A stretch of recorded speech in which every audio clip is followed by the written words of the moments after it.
When you break in the money when the man jam on, I so much thank God that now a lot of people go Chibon now this incident of JPAC na Egbeigwe that occurred few days ago. Not ago somebody like me there's so many things about it, that telling JPAC ni homel adaroma. Because when you think about madam unprovoked attack to another person, it's totally wrong. After me here Egbeigwe made JPAC that we warrant this type of attack. The sky is too big for everybody to fly, and the earth is too big for everybody to occupy. Yeah, bena ime busy in konyozo so that kobo no also give a bonya quarter. It is unacceptable, which in order roma. And when Egbeigwe make Egbeigwe umpa mad, Egbeigwe a living legend when it comes to Nigeria entertainment industry. Egbeigwe is a living legend. He has paid his dues to be there. Let go. Oboni boy any things not from the standpoint of making money, but from the standpoint of entertainment and longevity. Egbeigwe has found his place into the corridors of living legends when it comes to entertainment industry in Nigeria, not only in Igbo land, because he paved the way for young people who are always there. Because when something CNN say yes, this is Egbeigwe character. So imam bebe na emena no Egbeigwe no bero mmadu burial or behama. That burial you now complain. This is somebody that went burial or gone mad culture.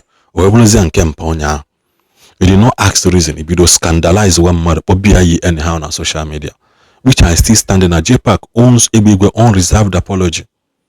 Unreserved apology, because when they hear Egbeigwe made JPAC, that will warrant such statement coming from him.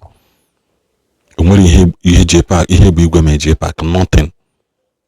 Just let them know, decide they scandalize and mad Egbeigwe. What if tomorrow almost see all of this young man with I say even done, and do you know how narrative runs on social media?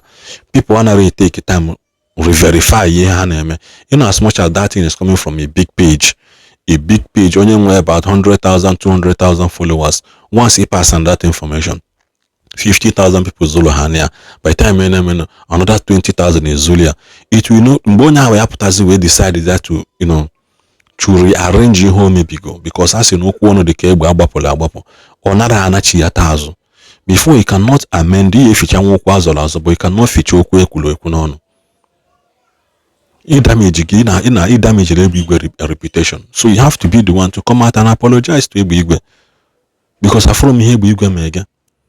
And can say we can dem mad same you can feel again a mad not today at the end of the day for nya brr or say you will lose opportunities, you will lose things. Near that lady at a squid game committed suicide in North Korea akona because of kuna social media wala ki abu onwe yotago. Social media is powerful man obrozi mgbe ya pata weli and really need use that for negativity. That is still my stand. The JPAC owns Egbeigwe unreserved public apology. Yotago obuno ka na eme he wuno nobodo Igbo self Egbeigwe have the capacity to sue JPAC who sue here for damages at least by the time Oyeji go no when a daily hammer watch our reputation and also correct the damage he has done at least Mboso Zomali. Yotago nene this complete video one night okay me makadaten kodokon. Okay, JPAC, thank you so much for removing the face video. That face video one case will be there, Egbeigwe. Amam ne mabia very alo mama very alo or papa baby oku.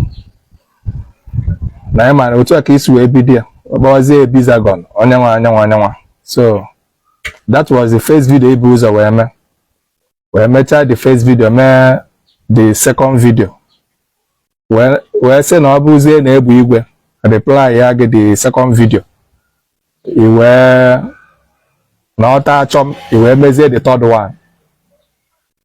Before wherefore email, wherefore na email adroma, I have to intervene. The mother where maybe Babazie gone when we come when the ball on our phone. You will be where we present that first video. Because now for Nebata na my inbox where they say that since I able see me Chris see me too, no need your attention, that you will give me the attention. So just this afternoon come for them where solution the thing where Banese where got to your page because now I follow them we put on a page on the mad send them young way ballet we got them mad now they share them ya welfare. So where solution we're gonna your page just now where for now you delete to go that first video or for the second video. Now sika ijisikwo ike da delete that the second video. Egbeigwe yo ya mgbaghalụ maka na ihe melụ adịrọ mma. Thank you so much for having listening ears on the Igbo ụmụnne ka anyị bụ. Onye egbu na nwanne ya si ugo belụ ibie belụ. Onye asị na ibie ka ọ ghara ibe kama ya gosi ya ebe ọ ga-ebe ka nkụ ghara ịkwa. So afọ m na iwepụ gị wee na-asị ka ijisi ike wepụkwa the second one maka na ihe melụ ọdịrọ mma. Maybe na ka wee chụọ ego Facebook ka maybe ka wee nwee followers or something. I wee mee the thing mana I misunderstand kama ihe m na ya gị bụ ka I delete izie because na afọ m mgbe m batara fụ na ese m that I need your attention. Nenezie mgbe iji wee dee ọ bụrụ na almost a day 20 something hours ago maybe since yesterday afọ ọnụ m ya jụọ na ọkịta aka m fọrọ ya mana ama na after ka ị desịrị ya maybe ndị mmadụ kpọbazi gị because na so many people tag gị na that my inbox so many people tag gị too much adị mma na so many people ga-akpọ gị sị gị na gị wepụ that because na mgbe njezi na page gị well phone at the ten adrozia I'm very happy. I'm very happy. So because jisi ike ga wepụkwuo ofu anwa. Anyị niile nọ na entertainment industry, able an MC, master of ceremony. Egbeigwe bụkwa MC too, bụrụ Nollywood actor, bụrụ musician. Mụnwa bụrụ producer. Ihe niile bụ ya na-akpọ ya bụ ndị egwuregwu ịghọta. A niile nọ ndị egwuregwu entertainment. So onwere ị ga-egburu nwanne gị kọtọọ ya echi ifu ya na-ata afọ ede happy ọ dịrọ mma. So I don't know what led you to do such rubbish. No, but ya bụrụ na ha ncha niile bụ egwuregwu ka ya dị na-eme n'abalị ka ọ bụrụ na anwụnta, you know, anwụnta. Could you believe na ndị niile nọ na-akpọ m na phone onwere onye kpọsị m na phone na ma bịa bụọ ọnụ somehow, you know. So I'm going to tell you ezigbo onye ọ bụgo na ọ nwee ihe nwa mmadụ mee, you know, ọ bụghịzi ije pụpụtabazie ihe niile ọ mere o ji wee jee na be onye nwa na Nnewi o ji ọya bụ akwa ụmụ nwaanyị, you know, nwoke adịghị akọ ọnụ. So thank you so much. Na onye nji na afụzi kịta sị na ka m mee live video bụ ka ị gaa na that your page ka iwepụkwuo the second one. You gaa na your page iwepụkwuo the second one so that a man na idigo free. Man idigo free pụọ na abụmọnụ ndị mmadụ. Nwekwa n'ike gaa n'ilu because na inwe ike feed na ị na-agwa Egbeigwe mana the thing ga na-emekwa gị affect somehow. Ndị ọga ga na-ezekwa gị eze. Inwe ike ịbịa ya ọha ego ahụ ha nye gị atụpụrụ gị atụpụrụ ka iburu ịghara ifu ofu ihe ka iburu gaba ka iburu ihe ibu buru gaba ihe ma eme ha ka Egbeigwe, you know. Na-enye gị advice ghọta as a senior na industry. Arapụka na my baby face na otego obi aṅụrị na-eme anyị na-elu uku fresh ya na okwukwe anyị kwelu na Jizọs. Ghọta onye ọ na ma nke o ji aga enwe ndị na-ekwere na Jizọs nwe ndị kwere na omenala nwee ndị kwelu nke onye ọbụla kwelu agbacha ọsọ agụọ mile. So gị nwa ama m nke ị kwere ekwe ịnọ na dibịa ịkpọ nwunye gị jee mee wedin na chọọchị. Amụrụ m nke ọbụla ịchọ ịnọ nọdị, mana ihe m na-agwa gị bụ ka ị nwee ike je metọpụ ihe imefọrọ. Iwepụgo the first video ya nwere ọ dị too bad ibolo ebu igwe nnu na aja, ibodie nnu na aja. Ịmakwa na o nwere ka o esi wee na-aga ọ na-abata okeshọn otu a na-ene ya anya a na-asị makwa alụ onye a mere na o ji wee napụ nwoke nwa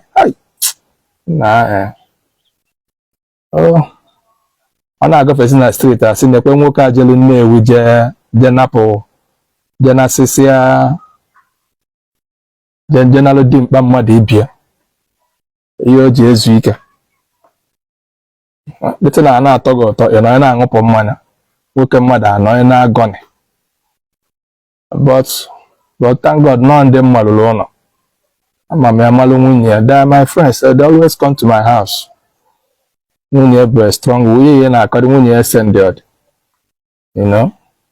Mana nwee ndị onye ọya bụrụ ịkọrọ ya kịta itisago the family, asị ka ejebe jee chọba ihe na-abụla eziokwu. So ebe ọ bụ na ị follow go my page maka adị m surprise ka m bata mepere my page wee fụ JPAC ọbịa na my inbox sị na since na m need your attention, you give me attention. It's like you don't know me. You don't know me very well. I won't anything anyway you can wear about me or anything, you know. I believe on an industry at and they have been help on them, but I have helped so many people in this music industry. You know, I help them and they in a all these superstars in a teacher, you know, most of them through me. God lifted so many of them, you know. God lifted so many of them. So, about put about me in the industry, and the mother got say park, you know, na get park, so mambu ine kumaki idika, omo bosse no, mfu abi ine kumaki idika case, you know, idika case. Through me ka God ji wee wenitekwe more na industry mgbe ọgụeji na-ebu saz na-ebu trumpet kpea wee bịa roja sosta ọgụeji were ya hand ya ma over si na mkpọrụzi onye a ka ọ na-represent ya na nwanwakwa na ọgụeji ama egbu onwe. So when Idika nọ ndụ today, he will tell you say na onye a bụ ọgụ ya. You know, I don't want to say much because he can be only phone and music industry. Without phone, and one day I'm on a JPAC. You've never done anything. What phone and agent up on the DB and up, nobody will know you. Ndị mellow MC bụ Uche Ogbuago na level there today. You know? Uche Ogbuago na level there today. Agwa m Uche si ya na gị kwadobe na ya abụ gọvanọ of Imo State. Kwadobe na ya abụ gọvanọ. Mgbe ọbebe dị into politics, ọ na-asị m na m lapụ ife a, na m lapụ ife a. Because that day ka anyị nọ na nke Chimex Alexander mgbe ọ na-akwa dịkọ mamịa mgbe mamịa nwụ Uche Ogbuago kem ebe a ka anyị nọ. Na-agwa ya dịtị ọ dị ya ka ọ dịrọ possible. Onye na-ekwu ekwulekwu otu isi ekwu. Mana today na level ya, you know, ewepụ na APC ọ jeba bacha APC then webezie shake in Imo State. Ọ bụrụ na alapụ APC na PDP by now ọ pụta gọvanọ ọ ga-ewin nghọta. So mana ọ jego banye na etiti ndị war and ha ga-agbagide war ahụ ike agwụ ya, you know. So ihe m na-agwa gị bụ JPAC agụma ka m ji wee mee special video maka mgbe m pụtara wee fụ na ị delete go that first video. I'm very very happy. I'm very very grateful. He deleted it mana amara m na a n'ifele ka ka ji happy delete the second one ka ka na-eche chukwu were ka dịrị gị ugbu a to go and delete that thing. Ị chọrọ igbu ọchụ Egbeigwe na-enwere ya netin ọma ego rile ego gị, and mgbe ireziri ego ihe ireziri ego ma JPAC reziri Egbeigwe bụ 60,000 naira bụ ihe ireziri n'ime 60,000 naira anwa. Ị nalụkwa ya 30,000 mgbe agbagote Lagos mgbe bebi ọkụ mere invite. Ị nalụkwa ya 30,000 plus ego nwa ka ezi ihe nwe nyere ya ịpụta na social media ibunye fon na-asị na iji were ezeri ya ego, ọpọ na irikwara ego ya ego nwe ire ezi gị nwewelụkwa ala, o nwere ihe ọjọọ mee gị ijechazie beria pụtazie sị na ị na-achọ hama maka nnụrụ mfoloro ihe ahụ ikwu that first video ga na esi na ijecha beria ala apụta na ihe achọ onye hama ga-ada n'isi, na ihe achọ onye hama ga-ada n'isi na wee bụrụ n'isi Egbeigwe ikpowa. Kedu ihe nwa mmadụ mere gị na-akọrọ ya hama? Kedu ihe nwa mmadụ mere gị na-akọrọ ya hama? Wee chọọ ka ikugbuo onye na-achọrọ gị okwu. So biko, I don't want to be doing long videos. Ka ị ga-wepụ the thing, ka ị ga-wepụ the thing ka ị nwee ike dịkwa n'ogologo ndụ, maka ihe ime ọ dịkwa ka onye mere alụ partially, because ikwugide mmadụ anaga na-achụ gị gị nwa bụ onye kwelụ amam na ikwe na omenala amam nke ikwe aja a na-achụ gị, ịghọta ikwelụ na Jesus, blood of Jesus a na-achụ gị. So I think it's good for you to go and delete those things. Then ihe bịa na my inbox where did that you will give me, so no, since I want your time, give me your time. I don't know. A word is enough for the wise. Biko, that remove this thing. Ngwa gị ndị kpọgasịrị m na-enwe aṅụrị ka m si wee bịa mee ka amalụ na ihe niile ikwu bụ asị, because na ndị mmadụ believe na ihe niile ahụ ikwu bụ eziokwu. Mgbe ikwu the thing na-shake everywhere na-shake. So na Egbeigwe dị very bad like this, na ọ dị very wicked, nke ọma agalụ mmadụ ihe na o ji ewere okwu ya mana na ọ monetizere okwu ya wee na-eri ego, o wee jekwa Nnewi, ịghọta ikwusịrị ihe niile ahụ wee were ọ dịka eziokwu. Imecha vidio kọmentị a na-etrop ndị mmadụ a na-eshia, because mgbe m wọchịrị ya na ga inwe almost 140 something thousand views mee the second video. Mgbe bịa fia wee encounter that video, ozugbo m mee that video anwa within 24 hours nwee 240 something thousand views. Ọ ka dịkwa dị ndị mmadụ na-akpọ na-eti si na ha ma ọ na ya na-asị ka this man nọ na-asị wee na-achọ igbu Egbeigwe, because na two ways wee steeti cha ọ dịka eziokwu, mana ihe niile na-aba asị. The family of Egbeigwe ha na-akpọzi na-ekene, people were happy, fans of Egbeigwe were happy, everybody were happy.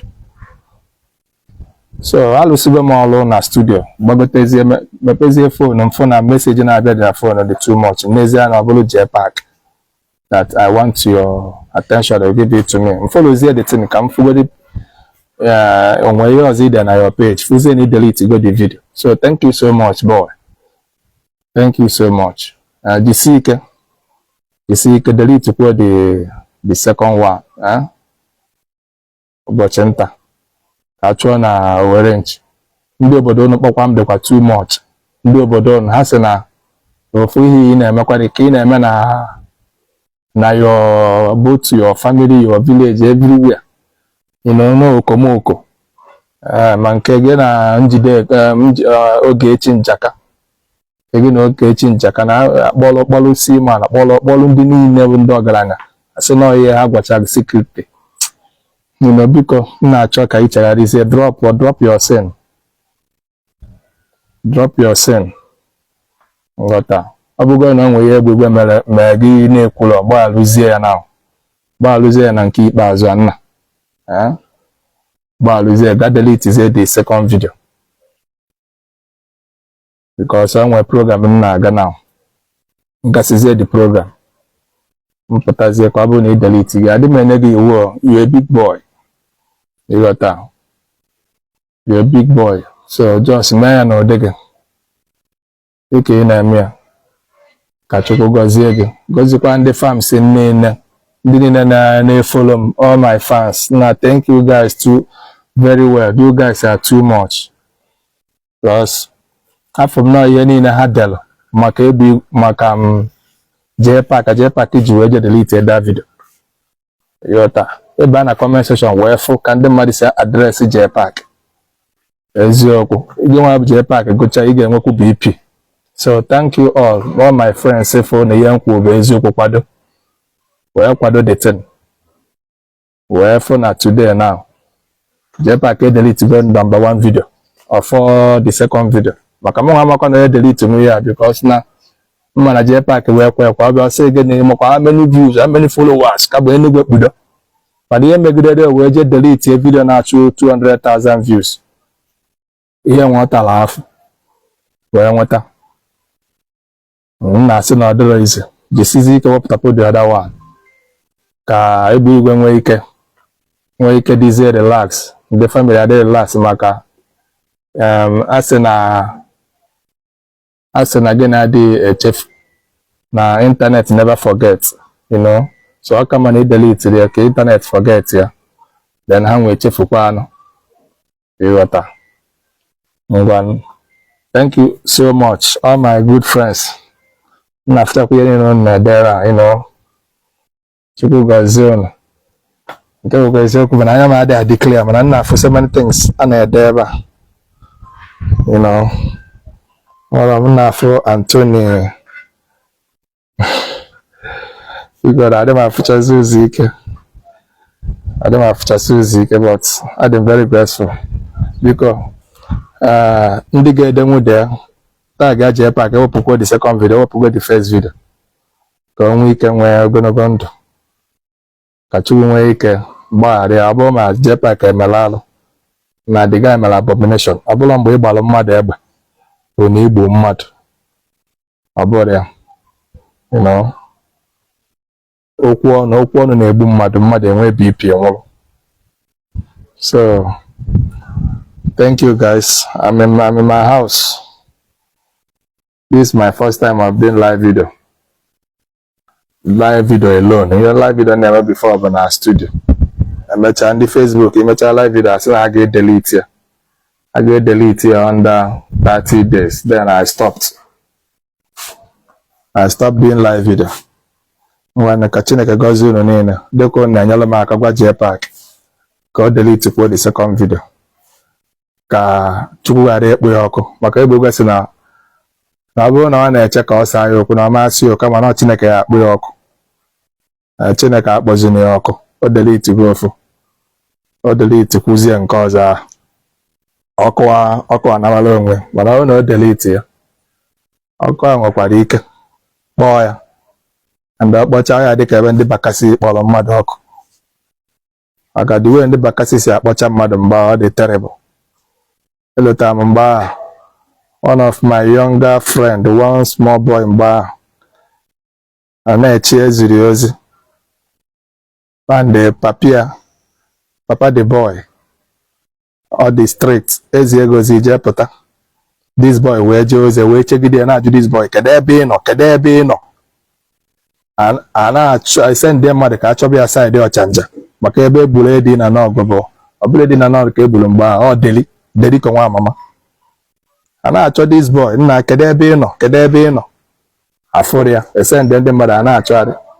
The boy jecha pụta na-aṅụ iyi na ọ jere ọsịsọ na ọ nwere ebe ọ jere na ọ jere pụta apịasị ya ọ sị na ahịa na-ekwo ekwo o wee jesịa pụta wee na ọ jere na-enene ebe a na bakasị na-egbu deri nwa mama na-acha roundabout.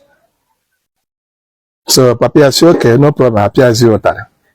After 2 days o wee bụrụ na ndị press na-ese picture mgbe a na-egbu that boy maka mgbe a kalenda ya afọchi ebe maka ese gboro ya na-ese na kalenda mgbe ụmụ ya ada adịzi kịta wee fụ na mgbe a na-egbu the boy chekwu n'ilu ebe a wee see the boys setezie ka the boy kwụzi na-akụ deriko otu aka kadịda the boys wee na-afly na Nigeria dị ebe ọ na-eri ya efu the idiot mpịa wee si ya na-abịa who is this boy